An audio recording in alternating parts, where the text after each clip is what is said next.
കാരണം സ്വാർത്ഥതയുടെ അർത്ഥം എന്താണ്? സ്വാർത്ഥത എന്നുള്ളത് എനിക്ക് വേണ്ടി എനിക്ക് ലഭിക്കേണ്ടത് എന്നുള്ളതിനെപ്പറ്റി മാത്രം ചിന്തിക്കുന്നതാണ് സ്വാർത്ഥത. മറ്റേ ആർക്കും വേണ്ട, എന്ത് എനിക്ക് കിട്ടും. എന്ത് കാര്യത്തെപ്പറ്റി സംസാരിക്കുമ്പോൾ നമ്മളൊരു കാര്യം, ഒരു കച്ചവടം സംസാരിക്കുമ്പോൾ ആദ്യം ചോദിക്കുന്ന വാക്കുണ്ട്, എനിക്കെന്ത് കിട്ടും എന്ന് ചോദിക്കുന്ന പോലെ.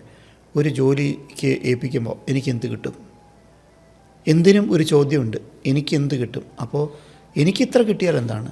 അപ്പോൾ പലപ്പോഴും നമുക്കറിയാം, ചില പ്രൈസൊക്കെ പറയുന്നത് കേൾക്കുന്ന വളരെ ഹ്യൂജായിട്ടുള്ള പ്രൈസ് പറയും. അയാൾക്ക് തന്നാൽ എന്താണ്? എനിക്കത് കിട്ടണം.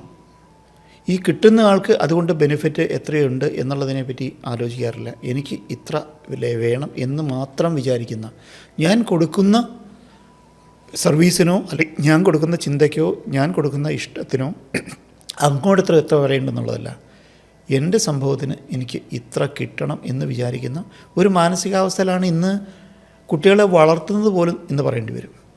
അപ്പോൾ നിസ്വാർത്ഥമായിട്ടുള്ള സ്നേഹം എന്നുള്ള സംഭവം ഈ പറഞ്ഞ പോലെ ഇത്തരത്തിൽ, അതായത് എനിക്ക് നേട്ടത്തിന് വേണ്ടി മാത്രമായിട്ട് ചിന്തിക്കാതിരിക്കുക എന്ന് മാത്രമേ ഉള്ളൂ. അതായത് തനി കച്ചവടക്കാരൻ്റെ മനസ്ഥിതിയിൽ നിന്ന് മാത്രം സ്നേഹിക്കുന്ന അവസ്ഥയിൽ നിന്നുള്ള മാറ്റമാണ് ശരിക്കും നിസ്വാർത്ഥത. കാരണം നേട്ടത്തിന് വേണ്ടിയല്ല, പക്ഷേ അവരുടെ നന്മയ്ക്ക്, അവരുടെ വളർച്ചയ്ക്ക് അവരൊരു കോൺട്രിബ്യൂട്ടീവ് ആയിട്ടുള്ള ഒരു ചിന്തയോടെ വരുമ്പോൾ, ഒരു അമ്മയും അച്ഛനും കുട്ടിയെ സ്നേഹിക്കുന്നു, നിസ്വാർത്ഥമാണ്. കാരണം നാളെ ഈ കുട്ടി വളർന്നു വന്ന് ഇവന് നല്ല ജോലി കിട്ടി, അവന് കിട്ടുന്ന ശമ്പളം മുഴുവൻ എന്നെ ഏൽപ്പിച്ച്, അല്ലെങ്കിൽ അവൻ സ്വയം സമ്പാദിക്കുന്ന മുഴുവൻ എനിക്ക് കൊണ്ടെത്തുന്നു, എനിക്കതുകൊണ്ട് സുഖമായിട്ട് ജീവിക്കണം എന്ന് വെച്ച് നമ്മൾ ഒരു കുട്ടിയെ വളർത്തുന്നു.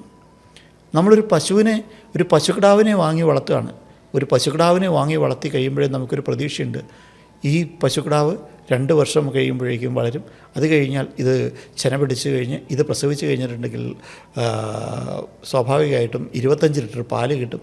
അങ്ങനെ നമുക്ക് 1.5 വർഷം പാല് കിട്ടിക്കഴിഞ്ഞാൽ അടുത്ത പ്രസവം നമുക്കാവും. അപ്പോൾ വീണ്ടും നമുക്ക് 25 ലിറ്റർ പാല് വെച്ച് ഇത്ര കിട്ടും എന്ന് ഉള്ള ലാഭത്തിന് വേണ്ടി നമ്മൾ ചിന്തിച്ച് വളർത്തുന്ന പശു നമുക്ക് നിസ്വാർത്ഥമൊന്നുമല്ല. കാരണം എന്താ വെച്ചാൽ നമ്മൾ റിട്ടേൺ ഓറിയൻറ്റഡ്.